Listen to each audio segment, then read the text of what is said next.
Welcome to JADL News, and tonight we'll be reporting on the latest scientific breakthrough on diabetes. There has been many recent findings, so let's get into it. But before we get into it, we need to know, what is diabetes? I'll let our analytics man take it from here.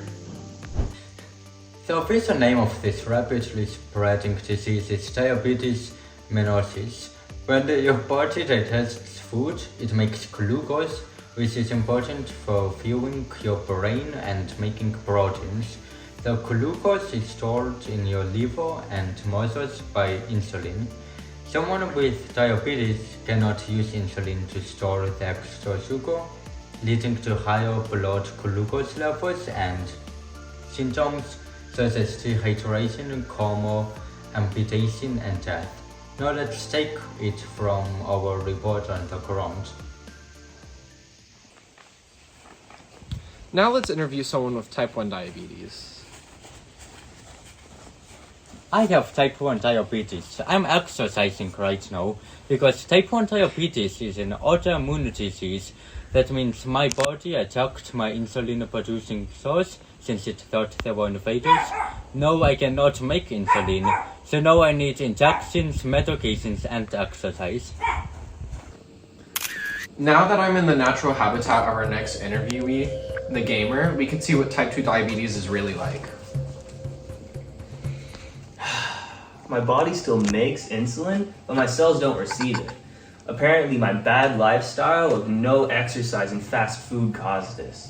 My mom says that I need to take meds, exercise, lose weight, and it'll go away.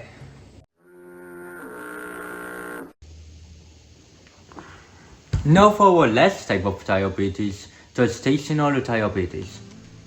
I have a temporary type of diabetes only for pregnant women, but it goes away after you give birth to the baby. This typically causes the baby to be born with macrosomia though, which makes them really chubby.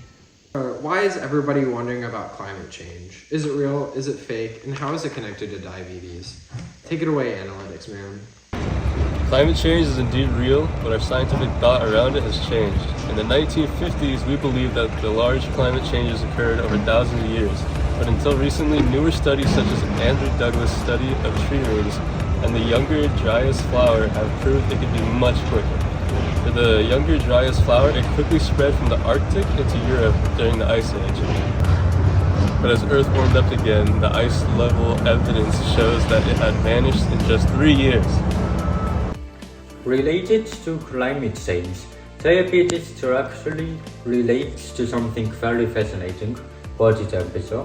Normally, to stay warm, people shiver and constrict blood. Shivering helps burn muscle, sugar creating heat. Constricting blood helps create the warm blood in someone's torso, which helps them have heat in the torso instead of the other parts. Some heat-saving methods are from inheritance, such as Norwegian fishermen and people who live in the coast who have coronal fat, which instantly burn sugar into heat. This is similar to a grape, which raises the glucose concentration so it doesn't freeze and also shrinks to remove water from itself. Humans do the same, as humans tend to urinate when it's cold to remove the extra water. A fascinating example of how animals survive in the cold is the wood frog. Unlike other animals that hibernate to stay warm, the frog adapted to freeze solid to stay warm.